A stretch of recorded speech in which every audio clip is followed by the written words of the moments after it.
Maligayang pagbabalik sa Movie Flix Recap. Ngayon pag-uusapan natin ang zombie thriller na pinamagatang Patience of a Saint. Nagsisimula ang pelikula sa isang babaeng nagsasalaysay ng kapayapaan ng dagat.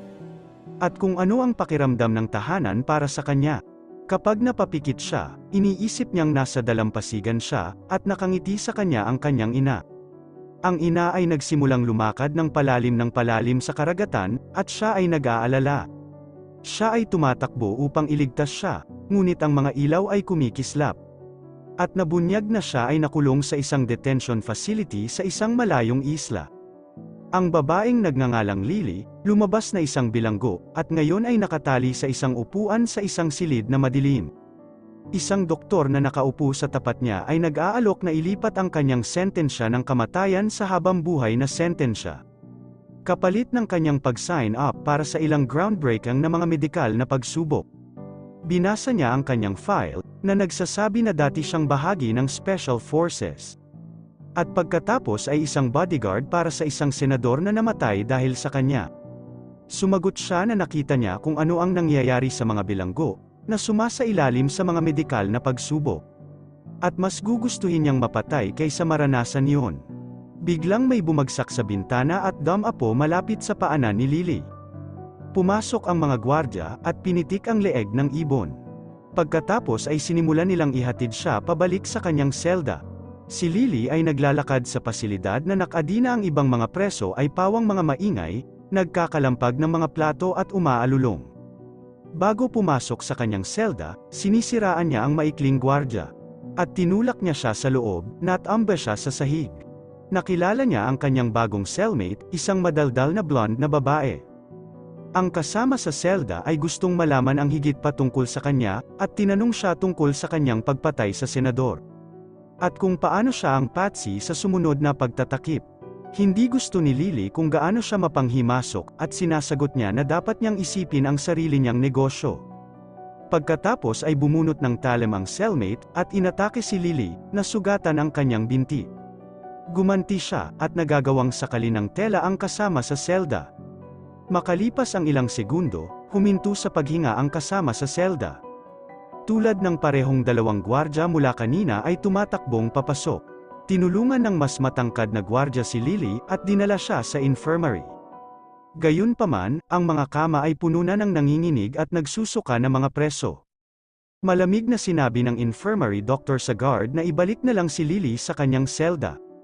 Dahil malapit na ang execution date niya sa kabutihang palad, iginiit ng gwardya na dapat siyang gamutin. At pumayag ang infirmary doctor, basta atali niya si Lily sa kama. Tinanong ni Lily ang infirmary doctor, kung bibigyan ba siya ng mga painkiller. Tumawa ang infirmary doctor, at sinabi sa kanya na maaari niyang ibenta ang gamot sa napakataas na presyo sa isla. Kaya siya ay nag-iimbak ng mga ito kinalikot ng matataas na gwardya ang sirang aircon. At biglang bumagsak ang isang bungkus ng mga surot mula sa pagbubukas. Biglang pumasok sa infirmary ang dalawa pang gwardya kasama ang nanginginig na lalaking preso. Sinabi nila sa infirmary na doktor na ang lalaking inmate ay nakatakas sa lab sa panahon ng mga medikal na pagsubok. Ngunit pagkatapos ay nagkasakit sa kalagitnaan ng isla. Inagaw nila ang lalaking preso habang nagsisimula itong samuka, at isang may sakit na kulay abong pamumutla ang bumabalot sa kanyang balat. Ang kasama sa selda, na tila buhay pa, ay nakatali sa isa pang kama. Habang binabato niya ng insulto si Lily sa kalaunan ay nakatulog si Lily, at muli niyang nakita ang pagkurap ng kanyang ina sa dalampasigan. Paggising niya, nakita niyang maayos na naman ang lalaking preso. Maliban na ang kanyang mga mata ay ganap na nagdilim, at ang dugo ay bahid sa kanyang mukha. Siya convulses muli, at ang infirmary doctor ay lubos na nagulat na siya ay buhay pa. Napabuntong hininga siya sa amoy na lumalabas sa kanyang katawan, at inutusan ang isang nurse na isuksok ang kanyang katawan. Si Lily ay nakatulog muli saglit, at paggising niya, nakikita niyang pinagpipiestahan ng lalaking preso ang isa sa iba pang pasyente. Sisiga na sana siya, nang ilagay ng matataas na gwardya ang kamay sa bibig niya at patahimikin siya. Tahimik niyang sinimulan ang pagbibiyahe ng kanyang higaan palabas ng infirmary. At patuloy na umaagos ng dugo mula sa leeg ng pasyente. Nasa kalagitnaan na sila ng pinto, nang biglang tumili ang isa pang babae sa lalaki. Napansin sila ng lalaking preso, at nagsimulang gumalaw ng hindi makatao ang bilis. Pinalabas ng matataas na bantay si Lily sa oras, at inibolts ang pinto sa infirmary. Ngunit ang lalaking preso ay nakapasok, at hinarap ang matangkad na bantay. Kinuha ni Lily ang kanyang baril, at binaril ang ulo ng lalaking preso, na sa wakas ay napatay siya. Nag-alarm ang matataas na bantay, para ipaalam sa iba pang pasilidad na may nangyayari. Gayunpaman, ang natitirang mga pasyente sa infirmary, ay nagsisimulang magising bilang mga zombie. Ang isa sa kanila ay humahabol sa takot na doktor, at pumatay sa kanya. Ang lalaking doktor na sinubukang i-recruit si Lily kanina. Kinakabahang tumawag sa warden, at ipinaalam sa kanya na ang buong isla kung saan matatagpuan ang pasilidad ay nawalan ng pakikipag-ugnayan sa mainland, at sila ay naka-lockdown. Pinagsabihan niya ito sa labis na paglakad sa kanyang mga medikal na pagsubok. At galit na nagtanong sa kanya kung sinusubukan niyang pigilan siya sa pag-alis. Ang warden ay bumababa, at ang doktor ay nagpalabas ng mga table tasks sa kanyang bibig. Isang bilanggo ng Jamaica, na de facto na pinuno ng mga babaeng bilanggo. Humarap sa mga gwardya at hinihiling na malaman kung ano ang nangyayari sa bilangguan. Samantala, ang isa sa mga gwardya ay nagsimulang kumikibot, isang senyales na siya ay nagpapalit na rin ng isang zombie. Wala sa iba ang nakapansin nito, dahil abala sila sa pagbabanta ng baril sa bilanggo ng Jamaica. Para maibalik siya sa selda, ang bantay ng zombie ay nagsimulang tumakbo patungo sa kanila, pero binaril muna siya ng isa pang guard. Ngunit hindi ito isang headshot, kaya patuloy siyang bumangon at umatake sa isa pang bantay. Sinisigawan niya ang iba pang mga gwardya, at isa-isang pinutol ang mga ito. Sa kaguluhan, nakuha ng bilanggo ng Jamaican ang baril ng isang gwardya. At inutusan ang ibang mga preso na pumunta sa hagdan. Kumuha rin si Lily ng isa pang shotgun, gayunpaman, ang impeksyon ay mabilis na kumakalat ngayon, at parami ng parami ang mga gwardya na nagiging zombie. Binuksan ng matataas na bantay ang isa sa mga tarangkahan, at inihatid ni Lily ang iba pang mga bilanggo sa labasan. Sakto nilang nilock ang gate, bago dumating ang mga bagong transform na zombie. Ang natitirang mga bilanggo, nakasama na ngayon ang isang may tato na batang babae, isang druggie, isang Hispanic na babae, at isang maningning na lalaki na nakatakas mula sa bloke ng selda ng lalaki. Tumakas sa kusina kasama ang ilang mga gwardya, kung saan binaril ni Lily ang malaking chef. Na naging zombie na rin, tumakbo sila papunta sa opisina ng warden, na nabigla na ng ahas silang pasukin ang opisina nito. Inutusan niya ang maikling bantay na barilin ang mga bilanggo. Ngunit nilinaw ng mga bilanggo na kailangan nilang magsama-sama upang mabuhay. Ang druggie ay nagsimulang mag-rifling sa medicine cabinet ng warden, naghahanap ng isang ayusin. Napansin ni Lily ang mga medical files ng mga preso sa mesa ng warden. Malinaw na dapat sisihin ang warden sa kumakalat na impeksyon sa buong pasilidad. Makikita rin sa mga security camera na ang doktor ay nakulong sa isa sa mga silid. Siya ay nag-aalala na ang mataas na gwardya ay nahawahan. Dahil sa engkwentro niya sa lalaking preso kanina, ngunit tinitiyak niya sa kanya na maayos na ang kanyang pakiramdam. Ang mga ilaw ay kumikislap, at nagpasya si Lily na hanapin ang fuse box. Para mabuhay ulit ang kuryente, siya ventures sa isang wire ng mga silid, at nakita ang fuse box. Binuksan niya muli ang switch, at laking gulat niya na ilang mga zombie na lang ang layo sa kanya. Tila sila ay hindi gumagalaw sa pamamagitan ng mga ilaw, at kapag sila ay kumikislap, maaari silang lumipat muli. Mabilis na umalis si Lily, na tagpuan niya ang doktor na nagtatago sa ilalim ng mesa sa malapit, at iniligtas siya. Bumalik sila sa opisina ng warden, kung saan tumataas ang tensyon sa pagitan ng mga nakaligtas. Napagtanto nila na mula nang kumawala ang namatay na lalaking preso sa labas ng pasilidad. Tiyak na nahawaan na niya ang mga tao sa paligid ng bayan. Naniniwala si Lily na dahil ang mga zombie ay natatakot sa liwanag, makakalabas lang sila ng pasilidad sa umaga, gayunpaman, wala silang mapupuntahan.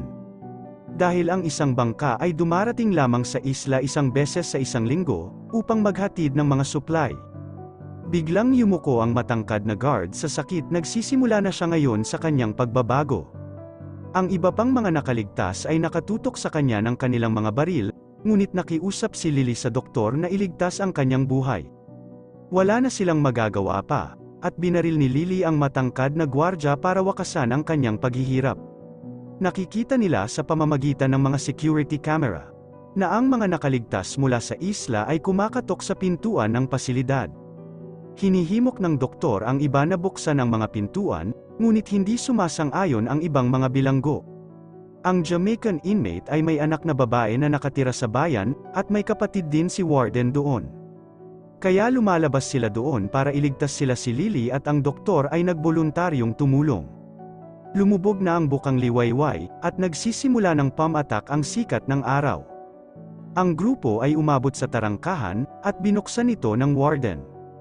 Isang pulutong ang nagtutulak sa daan, at lumilitaw na ang liwanag ng araw ay hindi humahadlang sa mga zombie. Kaya kailangan nilang bumalik sa loob ng gate na gawa nilang iligtas ang isang babae, bago bumalik sa kaligtasan ng opisina ng warden. Pumasok si Lily sa loob ng isang silid, at tahimik na humihina ng isang kanta. Nahanap siya ng doktor doon, at tinanong siya kung paano niya nagawang isuko ang sarili sa kanyang kapalaran. Sinabi niya sa kanya na hindi na ito mahalaga, dahil nakalaan siya sa kamatayan sa alinmang paraan. Umupo ang doktor sa tabi niya, at sinabing kilala niya ang asawa at anak ng senador. At naniniwala siyang ang senador ang pumatay sa kanila kaysa kay Lily. Ngunit ipinaliwanag niya na natuklasan niya na binubugbog ng senador ang kanyang asawa at anak na babae. At binalaan niya ang senador na huwag nang ulitin, pero pinatay sila ng senador kinabukasan. Ang pagkakasala sa hindi nila mapigilan ang kanilang pagkamatay ay ginawang tanggapin ni Lily ang kanyang hatol na kamatayan ng walang reklamo. Ang maikling gwardya ay nagplano ng plano sa nakatato na bilanggo upang ayusin ang mga wire. Para makipag-usap sila sa mainland, iminumungkahi din niya na gamitin ang iba para sa pain para makaabala sa mga zombie. Samantala, ang warden ay nag-iisa sa kanyang opisina, nagbabasa ng mga medikal na file. At nanonood ng tape ng mga medikal na pagsubok. Nakuha niya ang kanyang baril, at sinubukang patayin ang sarili, pero pinigilan siya ni Lily. Bumagsak siya sa sahig, at ipinagtapat na gusto lang niyang gamutin ang lahat ng sakit. Sinabi niya kay Lily na huli na ang lahat dahil nasa kanilang lahat na. At nalilito si Lily sa ibig niyang sabihin. Inihayag din ng warden na ang isa pang paraan upang makaalis sa isla ay sa pamamagitan ng mga helicopter. Ngunit hindi sila makatawag dahil patuloy na nawawala ang kuryente. Iminumungkahi ni Lily na gamitin nila ang baterya ng mga generator na ginagamit nila para sa mga electric chair. Pagkatapos ay sinubukan niyang umalis at pumunta sa mga generator, ngunit pumasok ang kapatid na babae ng warden. Isa na siyang zombie, at tinutukan siya ni Lily ng baril. Sinubukan ng warden na iwaksi ang baril palayo sa kanya. At binyantaan si Lily na hindi siya tatawag ng helicopter kung babarilin niya ang kanyang kapatid. Pinagbantaan ng babaeng Hispanic ang batang babae mula sa bayan gamit ang kanyang baril, ngunit binaril siya ng druggie. Parami ng parami ang mga zombie na nagkukumahog sa mga tarangkahan patungo sa pangunahing silid. Ang maikling gwardya ay nakuryente sa isa pang bantay, at itinapon siya sa mga zombie upang makagambala sa kanila.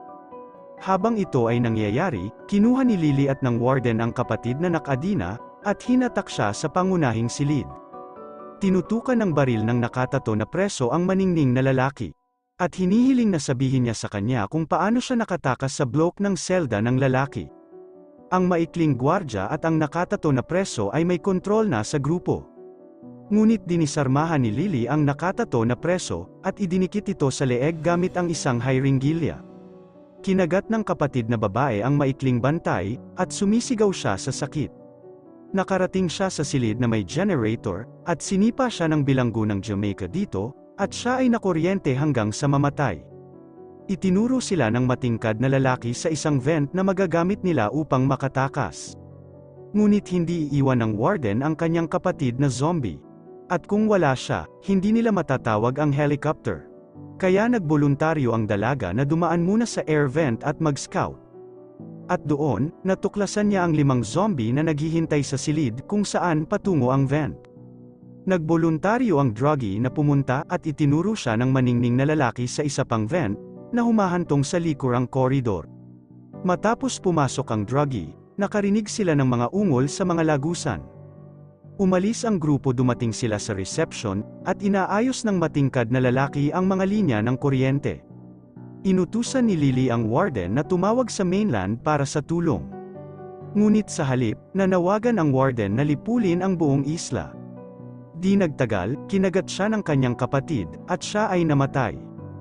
Ang druggie ay lumalabas mula sa mga lagusan na may mga gasgas sa kanyang braso. May nakita siyang electric chair malapit sa kanya. Dumating ang isang kawan ng mga zombie, at maghihiwalay ang grupo. Hawak ng Jamaican inmate ang pinto, habang 3 sa kanila ang nakatakas. Hinanap ng isang zombie ang pinagtataguan ng matingkad na lalaki at pinatay siya. Hinahanap ng 3 ang mga selda ng kulungan para sa mga flashlight at bala. Si Lily ay inatake ng kanyang zombified cellmate, ngunit iniligtas siya ng bilanggo ng Jamaica sa oras. Samantala, binaril ng batang babae ang isang zombie sa likod ng mga bar. Ngunit nagulat siya sa doktor, at aksidenteng nabaril din siya. Dumating ang Jamaican at Lily pagkaraan ng ilang sandali, at hinatak nila ang takot na babae sa kanila. Nakita nila ang druggie sa electric chair, at inalis ng Jamaican ang kanyang walang buhay na katawan mula sa gamit. Nakita ng batang babae ang sarili sa salamin na dahan-daang nagiging zombie, at sumisigaw siya ng malakas. Ang druggie, na ngayon ay isang zombie, ay kumagat sa Jamaican. Na pagkatapos ay niyakap ang dalaga, at nakuryente silang dalawa. Nakalabas si Lily, at nakarating sa dalampasigan sa wakas. Lumapag ang helicopter, at pinusasan siya ng mga armadong lalaki, at inilagay sa loob habang siya ay umiiyak. Habang ang helicopter ay pumailang lang at umalis sa isla.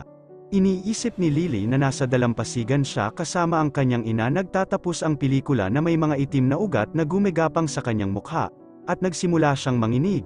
Minarkahan ang simula ng kanyang pagbabago. Ito ang ibig sabihin ng warden nang sabihin niyang nasa kanilang lahat yun. Ang virus ay hindi lamang inililipat sa pamamagitan ng laway o dugo, ngunit sa pamamagitan din ng hangin. Malamang, patay na sila sa simula pa lang, at dito nagtatapos ang yugto ng pelikula.